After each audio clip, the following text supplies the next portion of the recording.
Uno. Muy buenas noches, seguidores de nuestra página Cusco Encuentros, Cusco Pasado y Futuro.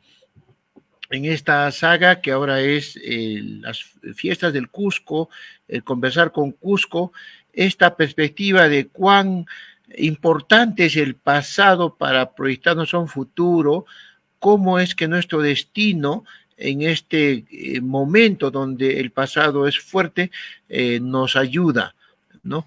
En esta ocasión está con nosotros un destacado investigador, comunicador social por la Universidad de Lima, maestría en el programa de Estados Andinos de la Pontificia Universidad Católica, con mención en historia, con investigaciones que giran en torno al giro simbólico y la historia cultural enfocada en los siglos XVI y XVIII.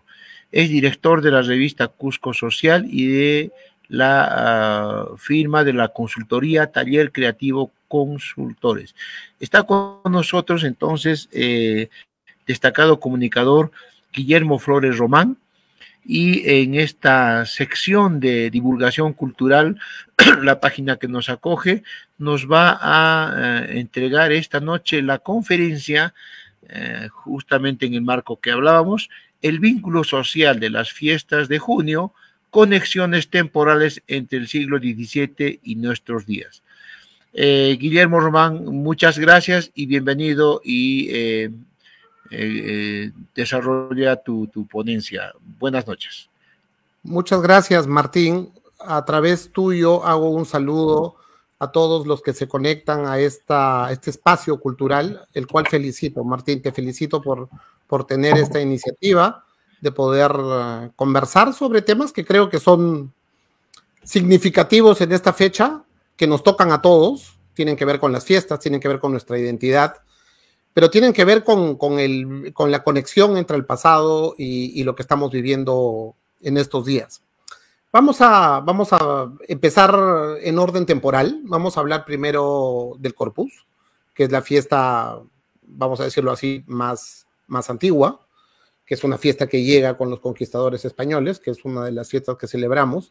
Es curioso porque, claro, sobre la memoria debería ser el Inti Raymi, la fiesta más antigua, pero el Inti Raymi que nosotros celebramos ahora es una fiesta mucho más republicana, ¿no? Entonces, una recreación. Entonces, vamos a ir en el espacio temporal de las fiestas establecidas como tal. Quiero hacer un preámbulo rápido de lo que significa Corpus Christi como una celebración de triunfo. Yo me imagino que quienes nos siguen tienen claro qué se celebra, en el calendario católico el Corpus Christi, pero creo que es importante ver un poco, retrotraernos a la historia, ¿no?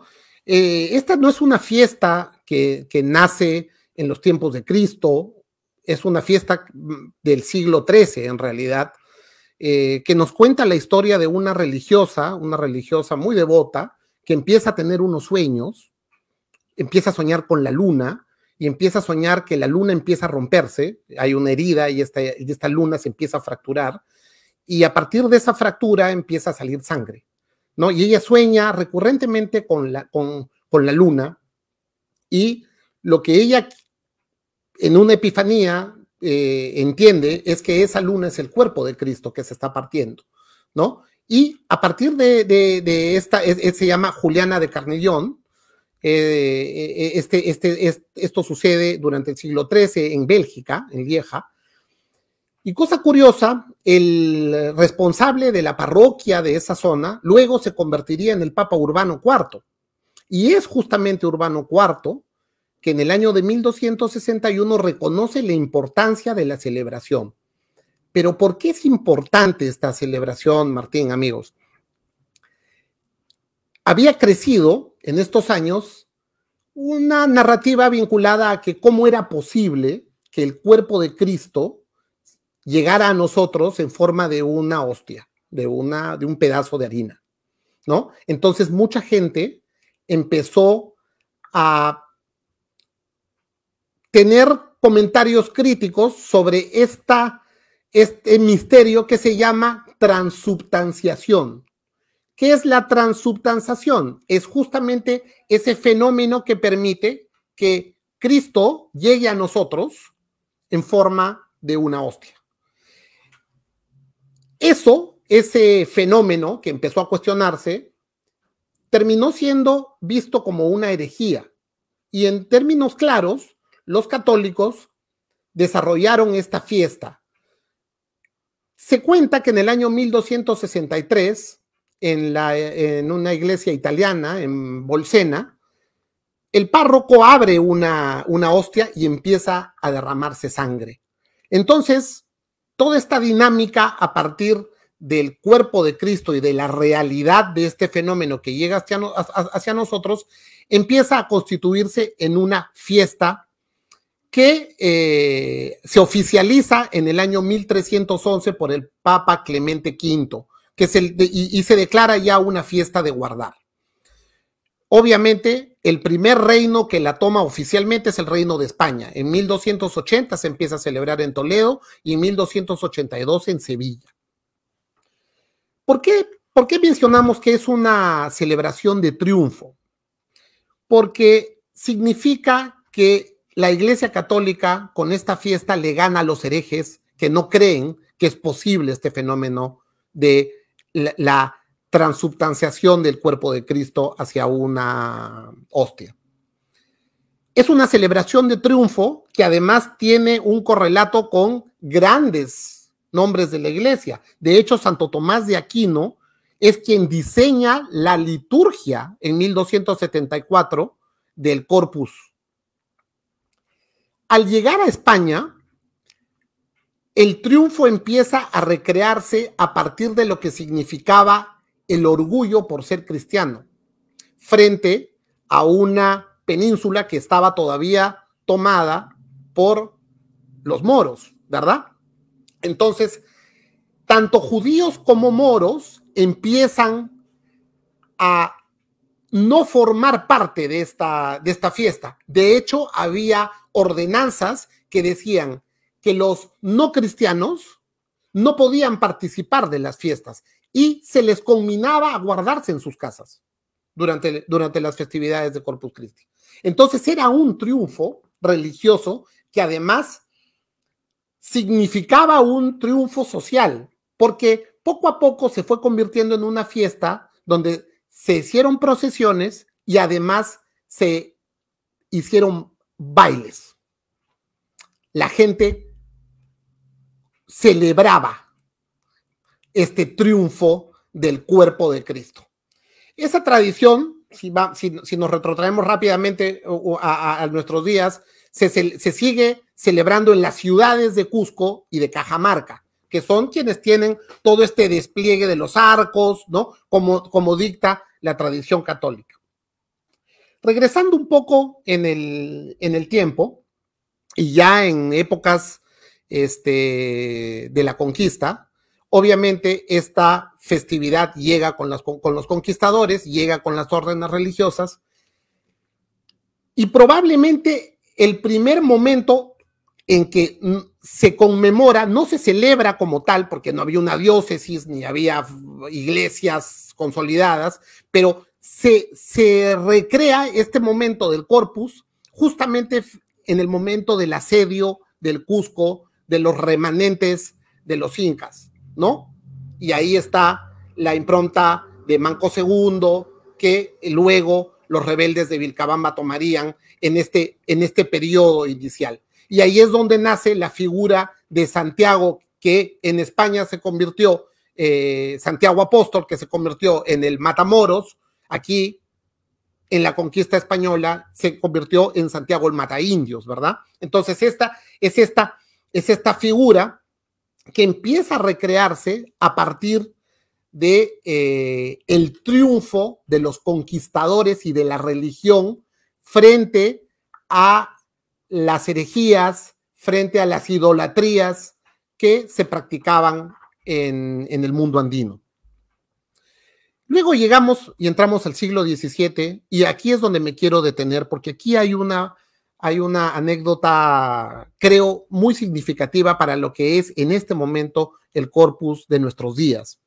Y me voy a tomar la libertad de leer estos párrafos de una investigación mía, Martín. Abro comillas. Una de las figuras más icónicas del barroco del sur andino es la imagen, vamos a verla, acá están las festividades europeas, me comí esta imagen, pero ahora vamos a hablar de esta imagen en específico. Una de las figuras más icónicas del barroco del sur andino es la imagen del niño Jesús vistiendo el uncu inca y luciendo la mascaipacha real. Las investigaciones sobre su origen nos llevan hasta el año 1610, año en que se beatificó a San Ignacio de Loyola, suceso que motivó gran júbilo y fiesta en la comunidad jesuita del mundo entero. El Cusco no fue la excepción. Recordemos que los jesuitas ya tenían los colegios para los hijos de los caciques. Con tal motivo, se organizaron festines y desfiles. Una de las alegorías que se preparó para tal fin estuvo organizada por la Cofradía del Niño Jesús, un grupo laico conformado por alumnos de los colegios de la orden, en su mayoría hijos de caciques. Esta agrupación, que convocaba a miembros de las parroquias de San Sebastián y San Jerónimo, a las afueras de la ciudad, decidieron vestir al niño Jesús con el ropaje de los incas. Le colocaron un uncu y una mascapaicha, como podemos ver en la imagen. De esta forma, le rindieron tributo a la celebración de su patrono. Con gran júbilo, la figura paseó por la plaza de armas en el carruaje de los naturales al compás de cánticos en quechua que recordaban las gestas heroicas de sus antepasados, gestas de guerra, cuando derrotaron a los chancas y posteriormente a los cañaris. Cuentan las crónicas de la época que causó mucha sorpresa entre los vecinos criollos y españoles del Cusco lo bien organizado que estaban los bailes, como si ya estuvieran ensayados previamente.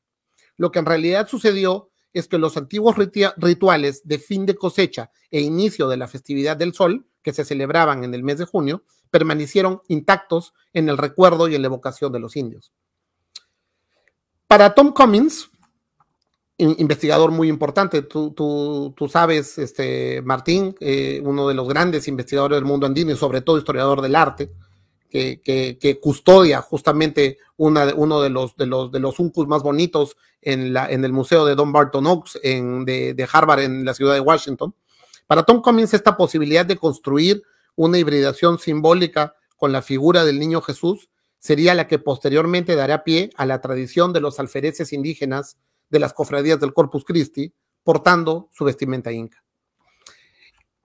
Y ahí nos vamos a esta colección maravillosa de lienzos que todavía conservamos en el Museo Arzobispal, en el Cusco, que es la famosa serie del Corpus Christi, donde vemos que los carruajes de Corpus están precedidos justamente por los alfereces incas, vestidos con un mascapaicha, como en realidad, vamos a dejarlo esto a los puristas. Hacia el final de mi ponencia hablaré de estas recreaciones del vestido. Ahora hay expertos en arqueomoda que nos dicen que esa moda es más una moda colonial, porque claro, este tipo de mascapachas no eran las mismas, se usaban plumas en realidad, y se usaban otro tipo de pectorales, ¿no? No pectorales con leones, no pectorales con el sol, ¿no? Pero bueno, esa es una discusión posterior que tiene que ver más con la arqueomoda.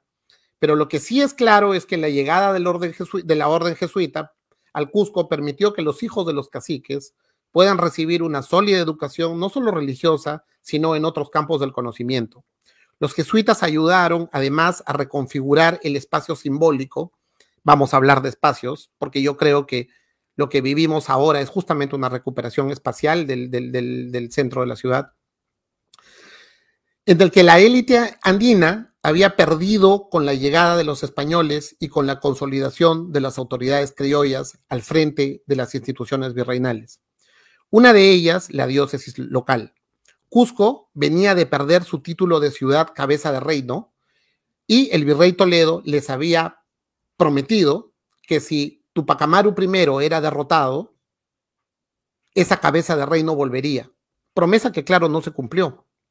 La tensión frente a la ciudad de los reyes, Lima, que ahora reunía a la élite criolla, determinaba una afrenta a la imagen y al orgullo de la otrora capital imperial. Como consecuencia de esta simbiosis entre los jesuitas y la élite indígena, podemos encontrar la construcción de la iglesia de la Compañía de Jesús en la Plaza de Armas del Cusco.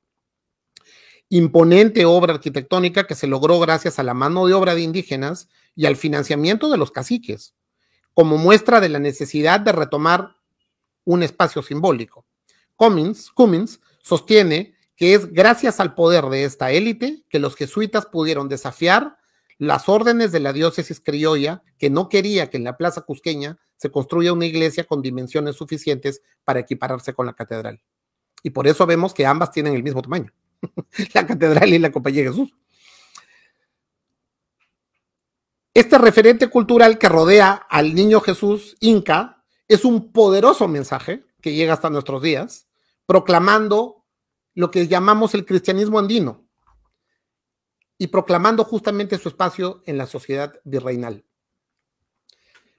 Si regresamos a nuestro tiempo, vamos a entender que lo que sucede en Corpus ahora es una fiesta de la identidad cusqueña. Los cusqueños no celebramos el Inti Raymi, no vamos masivamente al Inti Raymi y participamos de la fiesta porque es más una puesta en escena, ¿verdad? No tenemos un espacio como nosotros mismos.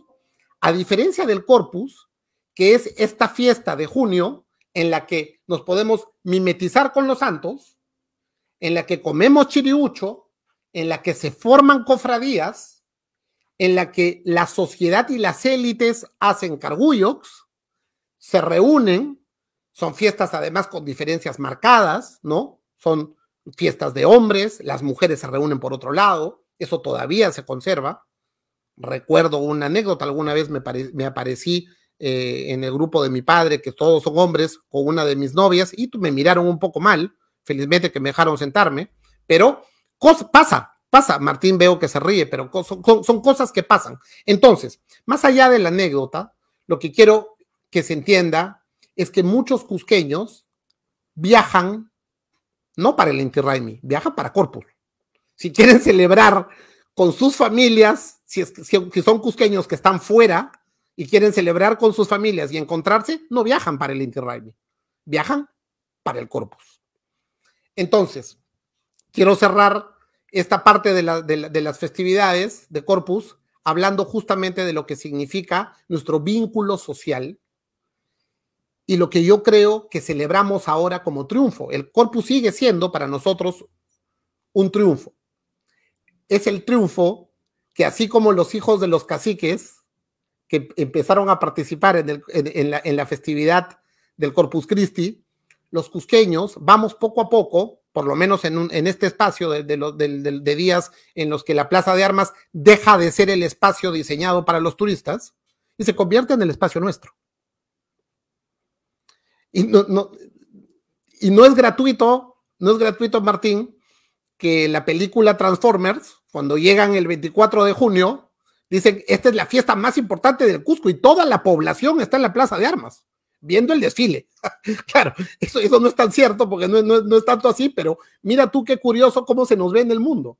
Entonces, es el espacio de la Plaza de Armas, y antes era la Plaza Regocijo también, hablábamos un poco de Ignacio de Castro y de este libro maravilloso en la relación de Cusco y lo que sucedía en el siglo XVIII, que la Plaza Regocijo era el espacio donde se hacían las corridas de toros, estaba mucho más hispanizado, ¿no? Se hacían las corridas de toros y se hacían los bailes de máscaras, bailes tipo veneciano, ¿no? En ese tiempo todavía no existía toda esta impronta por los bailes de raíz andina como lo es ahora.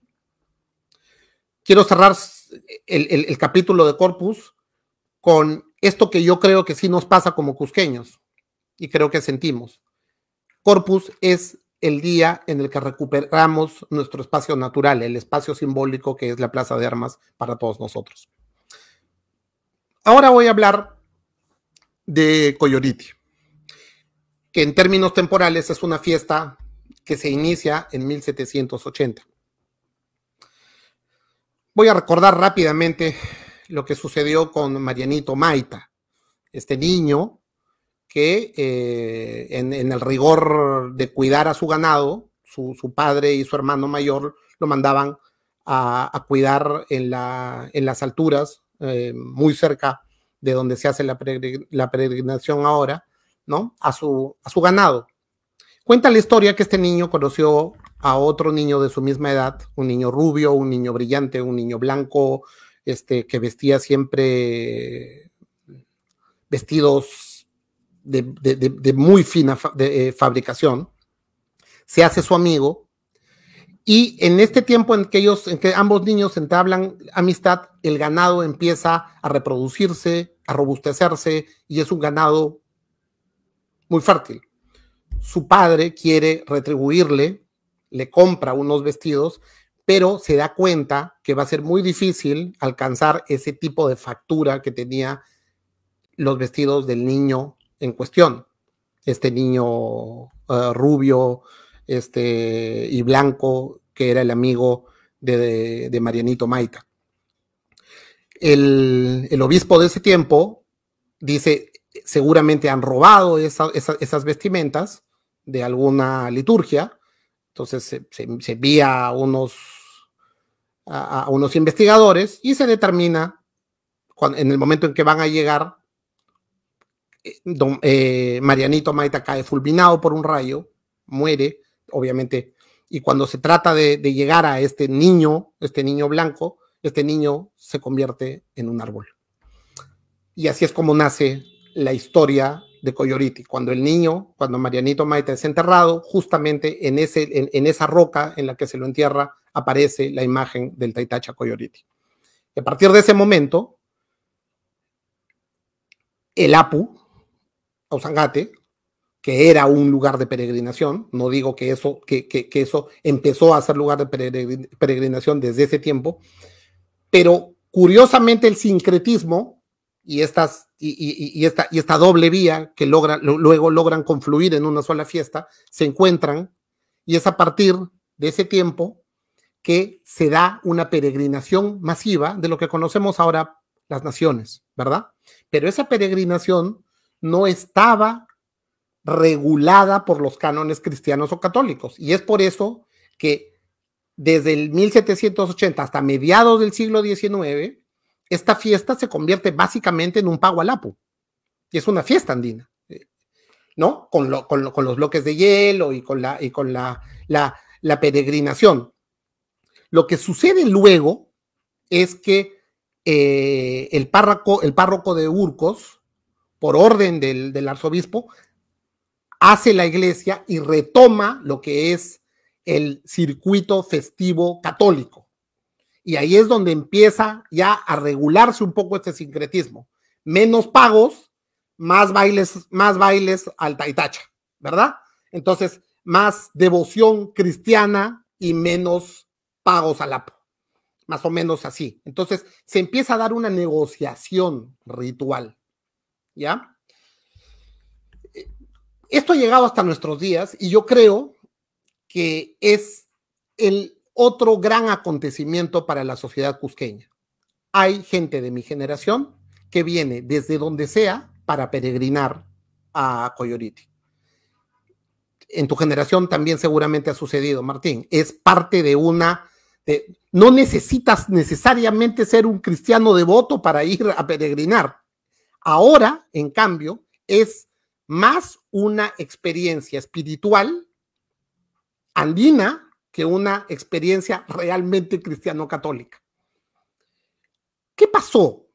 Y creo que aquí investigadores como Teófilo Altamirano y Javier Ávila han sido muy claros en identificar lo que se llama desterritorialidad de Coyoriti. ¿Qué significa este término? Que Coyoriti, más allá de convertirse en un fenómeno territorial de peregrinaje, ha roto las fronteras del Cusco. En Lima hay una cofradía de peregrinos que se formó en el año 1987 y se recuerda que han sido y que siguen siendo fiestas multitudinarias. Se ha llegado a contar hasta 60,000 peregrinos en la fiesta en Lima.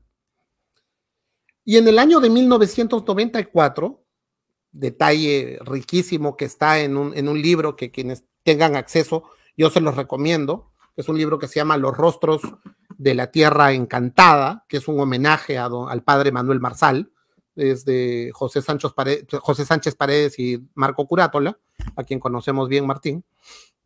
En este homenaje se cuenta una anécdota que voy a referir rápidamente de cómo se forma la cofradía del Señor de Coyoliti en Nueva York en el año de 1994, y cómo los peregrinos se pierden en Manhattan, pierden sus documentos, pierden el dinero. Es una anécdota muy jocosa, muy linda en realidad, pero actualmente en White Plains, en Nueva York, existe una cofradía de Coyoliti. Y así como ese fenómeno se desterritorializa y nos convertimos todos de alguna forma en peregrinos hacia el Apu o hacia el Taitacha, no importa tanto quién es nuevamente a lo que voy, es un vínculo social el que nos retorna a la tierra, estando lejos. Algunos viajan, algunos se llevan al Taitacha fuera de las fronteras. Voy a terminar hablando del Inti Raymi.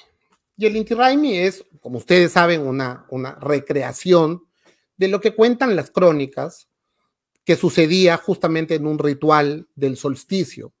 Y cuando Martín me pidió qué día hacemos la ponencia, yo le dije, hagámoslo el 21, porque en realidad el solsticio es hoy. Si hay un día que celebrar, que el solsticio de invierno para el hemisferio sur, para nosotros es hoy. De hecho, el solsticio fue exactamente a la 1:45 de la tarde hoy. Creo que es un día importante porque en realidad en el calendario andino se celebraba hoy, no el 24.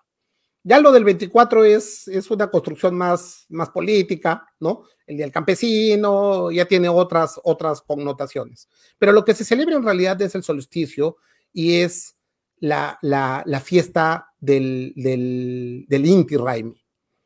En diciembre, en el solsticio de verano, se celebrará el Capac Inti Raymi, que es el del sol viejo. Nosotros celebramos ahora el sol nuevo, el sol que inicia. En realidad, si tendríamos que decir cuándo empieza el año para los andinos, empieza hoy. Es el solsticio con el que empieza el año, ¿verdad? Y esta fiesta, esta recreación, se dio en todo el territorio. No es solo de Cusco. De hecho, las crónicas indican que el más grande de todas las fiestas del sol se hacía en Huánuco Pampa. El lugar de peregrinaje en Huánuco era el lugar donde más peregrinos iban a celebrar el solsticio. Quiero hablar de lo que significa ahora la festividad, esta recreación que estos prominentes cusqueños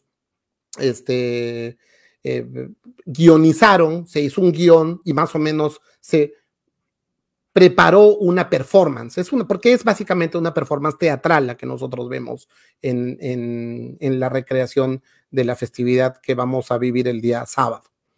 La primera, y esta fotografía que vemos ahora es justamente de la primera celebración que tiene claramente tintes políticos. De hecho, fue en 1944 y el gran acontecimiento fue que llegó el presidente Manuel Prado. En esa época no era tan fácil, no había helicópteros, aviones para que el presidente llegara de inmediato, ¿no? Con gran pompa se preparaba. Y aquí podemos ver que han salido las dos imágenes, lamentablemente yo quería mostrar una y luego otra. Este es el diario, es el Comercio de Cusco, justamente con los agasajos en honor al jefe de Estado que llegaba para celebrar el Inti Raymi. Y es claramente un acontecimiento político que se muestra al mundo, ¿no? Repito, no es gratuito que los Transformers lleguen al Cusco justo el día del Inti Raymi, ¿ya? Y quiero entrar ya a debate, a las preguntas, Martín, y a quienes nos siguen, si es que van a mandar algunos comentarios, de lo que sucede en este momento con una celebración como el Inti Raymi, ¿no? Se decía, esta es la fotografía cuando se lanza el Inti Raymi en Huacapucllana, aquí en Lima, el alcalde Pantoja y obviamente están ahí el alcalde Miraflores, ¿no? Y algunas otras autoridades. Y por supuesto se invita a Dina Boluarte, que nos guste o no, es la mandataria y está ahí, ¿no? Obviamente después Cusco se ha, creo, sido claro en decir que ella no va a ser bien recibida. Yo creo que esto fue un error. Yo creo que lanzarla, que me disculpe el alcalde, pero yo creo que no se debió hacer así, justamente por los acontecimientos recientes, ¿no? Pero lo que sucede con el Inti Raymi en este momento es que esta es la gran construcción que nosotros hacemos, de la reconstrucción que hacemos de nuestro pasado enfocado en el turista. No es tanto una fiesta hecha para nosotros. La celebramos, por supuesto, es el Día del Cusco y nos encanta que sea tan visible y que mueva la economía local a partir de lo que genera, pero no es una fiesta nuestra.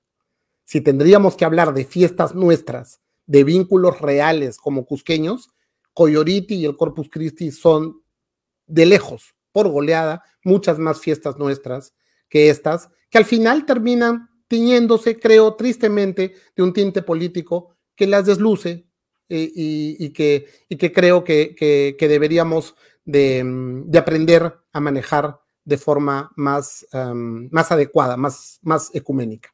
Aquí termino con mi ponencia, Martín. Muchísimas gracias. A ti y muchísimas gracias.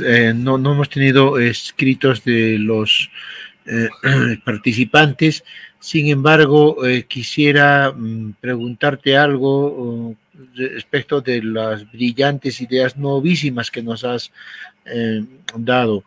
Entonces sería que estas tres fiestas y fundamentalmente las dos primeras son una especie de dinámicas rituales en las cuales se va reproduciendo la vida en el Cusco. Uno, porque es una lucha de las periferias que van al centro, la retoma, y has mencionado ahí incluso, Marsal, el papel de los jesuitas ayer y hoy, ¿no? Ayer y hoy, exactamente. No es gratuito que lo mencioné de ahora y de hoy.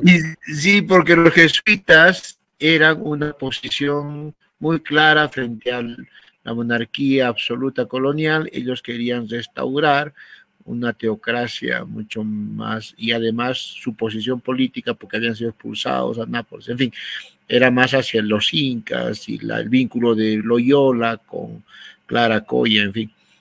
Y entonces, por otro lado, entonces tendríamos los indígenas o nativos propiamente reivindicando un espacio del agua, ¿no? Con Marianito Maita y su espacio de la ecología. Algo así podría ser esto, digamos, un poco forzando una especie de ritos, y el Inti Raymi también, más político, donde se dinamiza a través del ritual pasado, presente, futuro, la vida y la lógica de subsistencia del Cusco. Claramente hay que hablar de las instituciones que están detrás para poder responder tu pregunta, Martín. Como conversábamos antes, minutos antes de empezar la transmisión en vivo. El papel de la iglesia, el papel político y de control social que tuvo la iglesia y que sigue teniendo la iglesia, es fundamental justamente para normar la dinámica de estas fiestas. Entonces, o sea, no es gratuito, que es justamente a partir de la imposición de las diócesis, de y que se norma la fiesta, que los espacios simbólicos a los que no estaban permitidos los andinos, ¿no? O sea, no se dieran. De hecho, las crónicas refieren que el primer gran Corpus Christi es cuando llega el virrey Toledo a Cusco, ¿no? Entonces de la gran celebración, ¿ya? Y ahí claramente tienes nuevamente la llegada no del presidente Prado, no de Dina Boluarte, pero del virrey Toledo. Así que el Cusco revierte, o sea, el Cusco recupera de alguna forma su espacio como cabeza reino en este tiempo, ¿no? Eso es claro. Entonces, vamos a hablar de espacios simbólicos. de espacios generados a partir de las instituciones que tenían mucho poder, y en ese momento la iglesia lo tenía. Entonces es la iglesia la que empieza a normar, y creo que el mejor ejemplo es el de Coyoriti, ¿no? Es a partir del mediados del siglo XIX, cuando la peregrinación toma una forma cristiana y católica, que luego se ha ido, obviamente, es una fiesta sincrética, pero la realidad es que la institución tiene que tomar el control porque si no se les va de las manos. Entonces es control político, es de alguna forma un control social sobre una de las instituciones que mejor control tiene sobre el país. O sea, si el 74% de la población no cree que Dina Boluarte sea la líder que necesita, pero el 92% de la población se dice cristiano-católica. ¿Te das cuenta? Entonces, si tú quieres amalgamar identidad, por supuesto que la iglesia en su momento, que estamos hablando, justamente estos son los principios de la, vamos a decirlo así, de la segunda evangelización, de la evangelización inteligente que promueven los jesuitas, ¿no? ¿Ya? Y este espacio de control político. Y tú has hablado de algo que es clarísimo. Los jesuitas no es que comulgaran con la idea de los virreyes. Ellos querían establecer en el Perú, y bueno, no puedo mostrarlo, pero yo tengo este cuadro aquí en mi estudio. Aquí no sé si se ve, ahí está, ahí lo pueden ver. Lo tengo siempre detrás mío. Es una, obvia, por supuesto, es una copia. Es de este acontecimiento de Martín de Loyola casándose con la princesa Clara Coya, proyecto político de los jesuitas que decían que ellos debían ser los verdaderos soberanos del Perú, ¿no? Porque es justamente el linaje de la élite inca, que eran representantes del dios Sol en la tierra, y el sobrino de San Ignacio Loyola, de un santo. Entonces, ellos creían que ellos eran los verdaderos. Entonces, detrás de los jesuitas, y por eso fueron expulsados, por supuesto, porque había un proyecto político. Entonces, sería estas tres fiestas, el Cusco mismo que no celebra la Fundación Española, una especie de, digamos, la liberación de tensiones, ¿no es cierto?, ritualizadas y celebratorias, en escenas celebratorias, porque en las tres se ve tensiones, ¿no? Imagínate. Empezamos con el Corpus, es una tensión, competencias, la banda más fuerte, quién come más, quién pone mejor comida, ¿no es cierto? ¿Quién viste con más joyas a tu virgen? El Coyuriti y las danzas, ¿no es cierto? El Capascolla que tiene que imponerse, el Paulucha Camélido que tiene que poner orden, y el Inti Raymi, ¿no es cierto? ¿Quién va a celebrarlo? El presidente. ¿Qué presidente va a venir? Sagasti vino a entregar la placa de Echenique hace poco. Las tensiones del turismo, la economía. ¿Es eso entonces las competencias hechas rituales y celebraciones de una ciudad? Es un espacio simbólico. O sea, si el Cusco se hubiera reconciliado con Dina Boluarte, yo te aseguro que ella estaría el sábado presidiendo las celebraciones. Eso no ha sucedido. Y has hablado algo que es muy claro. Tú te imaginas todos los años de tensiones que hubo al inicio del siglo XVII, cuando las élites andinas no podían formar parte de las liturgias, no podían formar parte de las fiestas religiosas. Entonces, date cuenta tú de toda esa presión distendida a partir de justamente acontecimientos como el que vemos en la imagen, ¿ya? Y de lo que está pasando ahora. O sea, yo creo que si bien hemos alcanzado una mediana paz social, lo que yo creo que tiene que pasar para que la señora Boluarte o otro gobierno logre legitimidad es que se tienen que abrir espacios de diálogo político.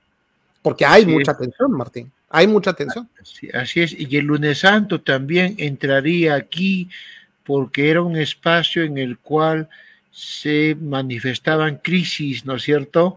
La Confederación Peruano-Boliviana, sale el Señor de los Temblores,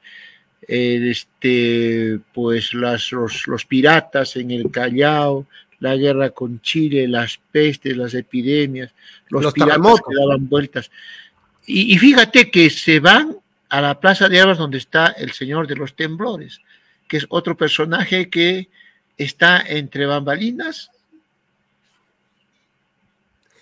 Que es a la larga el protagonista, ¿no? Porque es su cuerpo el que finalmente es Cristo transfigurado el que está en la custodia, ¿no? En la hostia. Entonces es ese gran protagonista que además es el patrono del Cusco y que, como tú bien dices, nos protege de los momentos de mayor crisis, que son los terremotos. O sea, seamos honestos en reconocer que terremotos políticos también, no solo terremotos. También, por supuesto, también.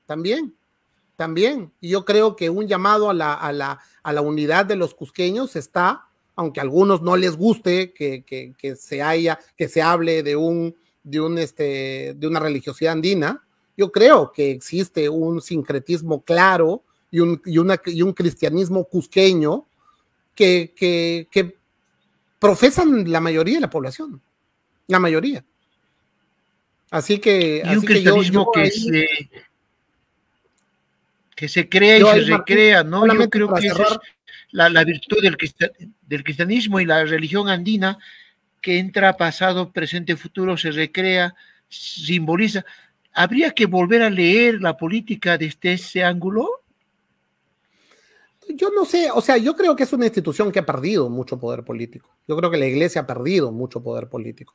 No es gratuito que cuando las papas queman, quien preside el acuerdo nacional es la conferencia episcopal, ¿no? O sea, cuando no hay diálogo político posible, es cuando se llama a la conferencia episcopal. Entonces, hay un rol político claramente, nos guste o no nos guste, Martín. O sea, y aquí que no sé, o sea, voy a hacer una confesión de parte, yo soy agnóstico, no estoy haciendo apología del cristianismo. He estudiado en un colegio cristiano, he logrado mi maestría en una universidad católica y obviamente simpatizo más con la religión que me inculcaron en casa, ¿no? Pero yo no estoy haciendo apología del poder político que debería tener la Iglesia Católica en este momento. Yo lo que creo es que como marcadores de identidad, de la identidad que tenemos, justamente esa que nos moviliza hacia las fiestas, nos moviliza hacia reencontrarnos socialmente, las fiestas cristianas son las que mejor representan el vínculo con nuestra tierra. O sea, no es, repito, uno no viaja para siendo cusqueño para el Inti Raymi, viaja para Corpus, para encontrarse con su gente. Entonces, esa es, creo, la mejor analogía. Y por favor, que no, estas son opiniones que como investigador social yo vierto a partir de observación. No quiero que se piense que estas son tesis o máximas académicas que están cerradas, ¿no? Queremos agradecer mucho a Guillermo por esta revolución copernicana casi epistemológica que nos has dado, muy sensata y argumentada. De hecho, que este programa está siendo visto y va a causar más debate, que es lo que queremos, argumentos. Te agradecemos mucho y te felicitamos por este aporte. Te queremos comprometer a desarrollar más estas ideas, ¿no es cierto? Porque se han abierto un montón que en el tiempo no podemos hacerlo. Gracias por esto, a nombre de Encuentros, Cusco Pasado y Futuro, Divulgación Cultural y Nodum de Geraldine Romero, que nos da este espacio. Y de nuevo, pues, continuemos con ello. Tus palabras finales a modo de conclusión y despedida, Guillermo. Gracias al colectivo. Gracias por la oportunidad, Martín. Yo lo que quisiera es motivar un diálogo en el que nos encontremos. Creo que ahí sí, y quienes partimos de los principios garcilacianos del Tincuy, nos sentimos motivados por la figura del Inca tan prominente. Podríamos hablar de cómo el Inca pensaba el Corpus Christi, que es otro tema, solo para una charla de cómo Lincia Garcilaso veía el Corpus Christi, pero creo que lo importante es entender que nuestro pasado nos da pistas de lo que somos. Y creo, Martín, que hemos olvidado hacer un estudio un poquito más riguroso, un poquito más amplio y analítico de lo que la historia nos deja como lecciones. Porque, valgan verdades, si hay un lugar rico en el planeta Tierra en cultura, en historia, en trascendencia cultural y en sustrato como sociedad, es el Cusco. Es decir, vivimos en una meca privilegiada para quienes gozamos de la historia y del estudio de las sociedades. Gracias por la oportunidad. De nuevo a ti, muchas gracias, y a quienes nos siguen, los esperamos en el próximo evento de este espacio. Hemos puesto una referencia para quienes quieran colaborar, porque esto vive de su propio esfuerzo, por eso es libre. Y bueno, pues buenas noches y continuemos con estas reflexiones sobre Cusco, pasado y futuro. Guillermo, te pido cierro la transmisión y para saludarte después del cierre. Perfecto. Buenas noches y muchas gracias.